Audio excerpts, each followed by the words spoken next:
So this is one of those occasions where you have like a rare person that shows up in the seerah of the Prophet ﷺ, who, while her mention is not much, the consequences of what happened with her is actually huge to the dimension that we have today of our fiqh, of our jurisprudence. So the Prophet ﷺ, as we said, he wanted to marry Usama ibn Zayd radiyallahu ta'ala anhu wa an abihi to someone of a higher class. And this goes along the same lines of how the Prophet ﷺ tried to marry Zayd radiyallahu ta'ala anhu to people of a higher class so he could break through those barriers. So the wife of Usama is a woman by the name of Fatima bint Qays al-Qurashiyya al-Fihriyya. Fatima bint Qays al-Qurashiyya al-Fihriyya. And she's actually one of the earliest of the Muhajirin. She's one of the first of the Muhajirin. She, alongside her brother, Dajjal ibn Qays. Dajjal ibn Qays. Dajjal was about 10 years younger than her, so she's actually the older one. Her and her brother embraced Islam in Mecca, and they're from Banu Fihr, so they're from a powerful tribe. And she married, at that time, she was married to her first husband, a man by the name of Abu Amr ibn Hafs ibn al-Mughira al-Makhzumi. Abu Amr ibn Hafs ibn al-Mughira al-Makhzumi. And this is the first cousin of Khalid ibn Walid radiyallahu ta'ala anhu. So Khalid ibn al-Walid ibn al-Mughira, he is Abu Amr ibn Hafs ibn al-Mughira. It's the same family. Banu Makhzum is the tribe that we were talking about in the story of Usama ibn Zayd radiyallahu ta'ala anhu, the tribe of Abu Jahl, which just shows you, again, the status, right, of these people. So she's someone who embraces Islam alongside her husband, alongside her brother, and one of those muhajirin that we don't have too much information on, but the description of her in the books of Sirah is كانت ذات جمال وعقل وكمال. That she was a woman with supreme beauty, with supreme intellect and completeness. Like she was the total package. A woman of elite status, a woman of elite beauty, a woman of elite intellect.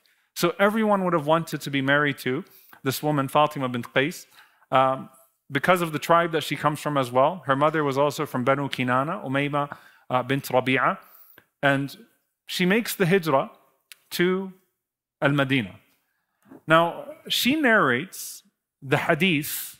If you remember when we talked about Tamim ibn Aws al-Dari, Tamim al-Dari radiyallahu ta'ala anhu was the hadith of al-Jassasa, the hadith of the beast. The one who came from a faraway land to the Prophet ﷺ, and he told him the story of encountering that island, right, where he saw certain alamat, right, certain signs that the Prophet ﷺ had spoken about. This is her hadith. She narrates this hadith because she says that I was sitting in, there's a visual here, I was sitting in the front row of the women when the Prophet ﷺ stood on the minbar, and he said, Tamim just came to me, and the Prophet ﷺ recounted what Tamim ibn Aws al-Dari had shared. So we get that hadith from her. It's a very long account, which is known as Hadith al-Jassasa. But we also get a lot from her divorce. Her divorce and her subsequent remarriage are full of some of the most consequential discussions that happen in Islam. So she says, "Talaqani zawji thalatha," that my husband divorced me 3 times.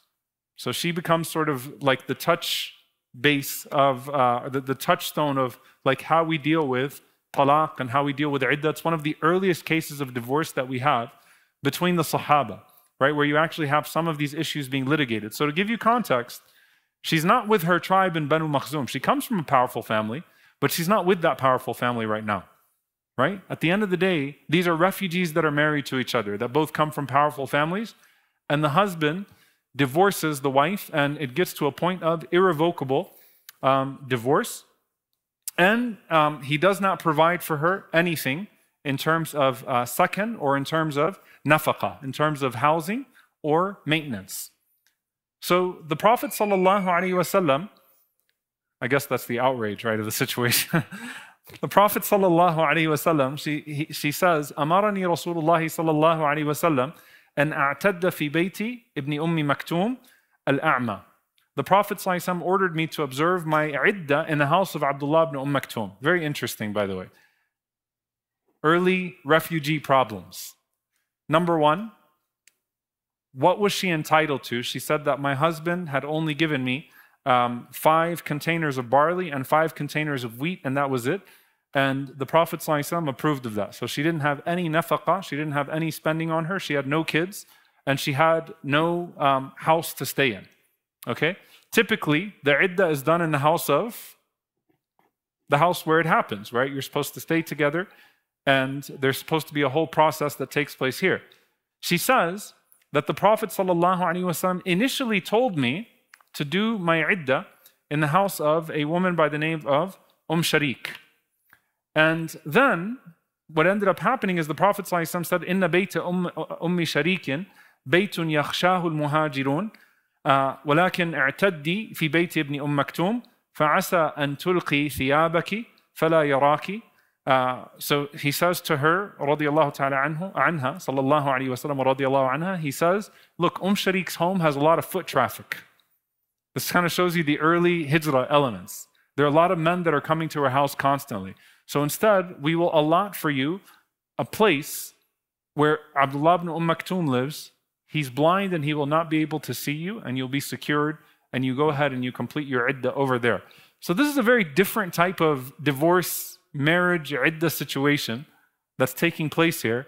And it becomes a source of contention later on in terms of like, what are the rights after a divorce, and how are the Sahabah supposed to make judgments, and how are the Imams supposed to make judgments in this regard. This is also, mind you, before many of the hadiths of hijab were, the ayat of hijab were revealed. The ayat of hijab are 4 years into the hijrah. So the hijab has not been made mandatory yet, right? Many of the laws of how genders should be were not yet revealed. So this is a case in early Islam that happens here. But I don't want to stop there. I'll get back to how this comes up later on in her life. But we come to her marriage to Usama. The way that her marriage to Usama happens is actually powerful. So Abu Bakr ibn Abi Jahm, Abu Bakr ibn Abi Jahm, he narrates this hadith. He says that I heard Fatima bint Qays say that the Prophet ﷺ said to me to go and complete my iddah in the house of Ibn Maktoum, and when you become lawful, tell me. Meaning the Prophet ﷺ is saying, tell me so I can find you a husband. So I told him. And then the Prophet ﷺ said to me, has anyone sent a proposal to you? So I said, Muawiyah and Abu Jahm. Muawiyah and Abu Jahm. Now, this shows you her status. That before she's even done with her iddah, 2 men already have their proposals. I mean, she's beautiful. She has a lot of intellect. She has a lot of status, tribal lineage, all that is there. And she's getting 2 proposals from these 2 men.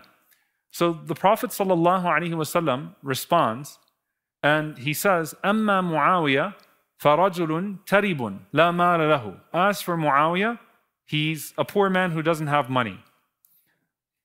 Pause here for a moment. Some of the ulama say, is this Muawiyah ibn Abi Sufyan or another Muawiyah? Okay? Because Muawiyah ibn Abi Sufyan comes from wealth. So is this Muawiyah ibn Abi Sufyan or is this another Muawiyah? It could honestly be both. But one of the narrations actually says Muawiyah ibn Abi Sufyan, and we'll make that assumption for a moment. What the Prophet ﷺ might mean is what he meant when Hind bint Utbah came to the Prophet ﷺ and complained about the father of Abu Sufyan, the father of Muawiyah being Abu Sufyan, and said that Abu Sufyan is rajulun shahih. He's cheap, he's stingy. He doesn't give me my basic rights. So it might be, some of the ulama say it might be that the Prophet ﷺ is not saying that he's actually poor, but that he lives a rough life that he's going to withhold from you, right? Or it could be that because of the political circumstances or social circumstances that at that time, it's wartime or whatever it may be, that Muawiyah actually did not have enough money. Allah knows best, right? But take the maqsood, take the what's being alluded to. The Prophet ﷺ said, Muawiyah is a man who's not going to spend on you. And the Prophet ﷺ said, as for Abu Jahm, he said, sallallahu alaihi wasallam, that rajulun darrabun linnisa. He's a man who hits women. He's a man who hits women. Some narrations, the Prophet ﷺ said, he's a man who doesn't put down his stick. So some of the ulama said, it either means he travels all the time or he hits, right? He hits with his stick. In some narrations, though, the Prophet ﷺ says, ضَرَّابٌ لِلنِّسَاء, like the Prophet ﷺ says, he hits women, right? So he carries his stick. So the Prophet ﷺ said, I advise you to avoid both of them. The ulama take from this the ruling of the permissibility of warning someone of a harm that's coming their way, right? So this is one of the exceptions to the rule of ghibah, right? The rule of backbiting. You don't talk about people for the sake of talking about them. You don't talk about it as a pastime. But if there is a legitimate concern to withholding information from someone, then you should share that information with that person so that they don't find themselves in a bad situation. So if you read any book on, even if you go to Ihya Ulum ad-Din or you did Mukhtasar Manhaj al-Qasidin here, right? When you look at the permissible cases of ghibah, this is the hadith that will be used as one of the forms of dalil. The evidence is that it's permissible to warn someone if a harm is coming their way. So the Prophet ﷺ said that, look, Muawiyah is not going to spend on you, or Muawiyah doesn't have money. And secondly, as for Abu Jahm, then he's someone that is potentially abusive. The irony is that the hadith is narrated by who? The son of Abu Jahm. The son Abu Bakr ibn Abu Jahm. And I actually went into the books of Rijal to make sure it's actually his son, not just someone named Abu Bakr ibn Abu Jahm. No, this is actually Abu Bakr ibn Jahm ibn Sukhayr. So this is actually his son narrating the hadith about his dad's rejected proposal, okay, from the Prophet ﷺ. So then what happens? The Prophet ﷺ says, I have a better idea for you. Why don't you marry Usama? فَقَالَتْ بِيَدِهَا هَكَذَا Usama? Usama? She said, what? Usama? Usama? You want me to marry Usama? Okay. Why? Again, like, come on, Banu Fihr, Qurashiyya, you're telling me a minute. Muawiyah and Abu Jahm. And by the way, what lends to the idea that this is the Muawiyah is that there's a whole story that goes on in Islamic history where Dajjal ibn Qays, her brother, becomes one of the generals of Muawiyah later on. So clearly there's a Banu Makhzum connection here. Her first husband is there, and there's a connection at that level, right? But she says, Usama? Usama?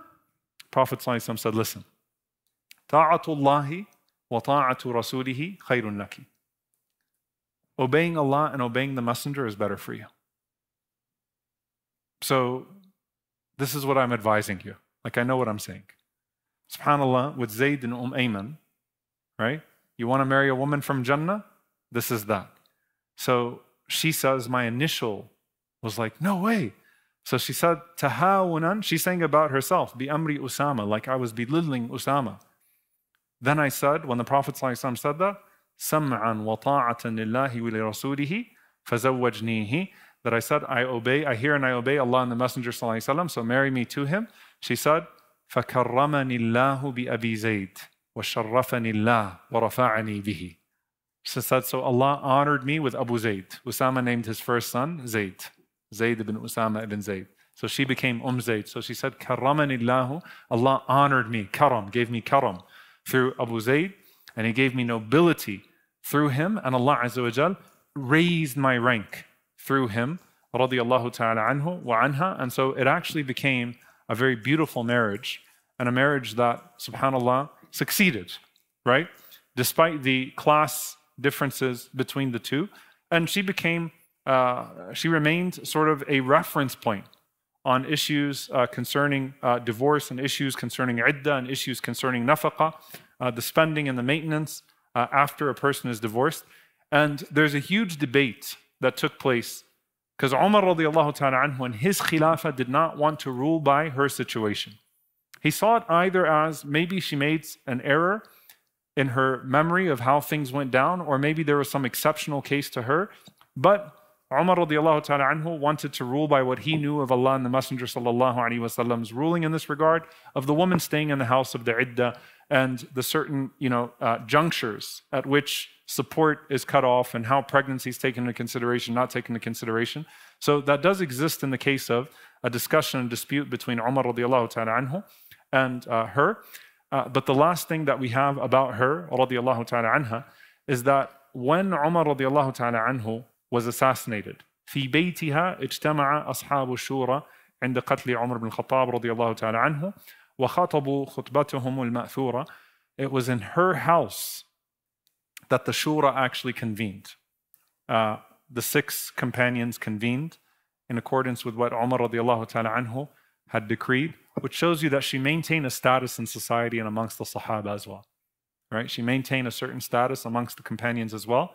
And it was there that they deliberated and that they debated about what would happen with the khilafah. So that discussion, the choosing of the 3rd khilafah, happened in her living room, radiallahu ta'ala anha. And as Zubayr radiallahu ta'ala anhu says about her, وَكَانَتْ امْرَأَةً بَخُودًا وَالْبَخُودُ النَّبِيلَةً, that she was a woman of great nobility, and that amongst those that narrated from her, and it became sort of Islamic history and fiqh and jurisprudence, were Ash-Sha'bi and Abu Salama. So this was the woman that the Prophet ﷺ married Usama ibn Zayd to, and it is from them that you then have the children that come, and all of this gets absorbed into the lines of the chains of narration. May Allah subhanahu wa ta'ala be pleased with Usama radiallahu ta'ala anhu, his beloved one, the son of his beloved one, and may Allah join us with our beloved one, sallallahu alayhi wa sallam, fil firdaus al-a'la, and may Allah azza wa jal allow us to implement and practice and act upon what we learn from these noble stories, and to be noble like these people. And may Allah subhanahu wa ta'ala allow us to transcend the artificial divisions and demarcations of man.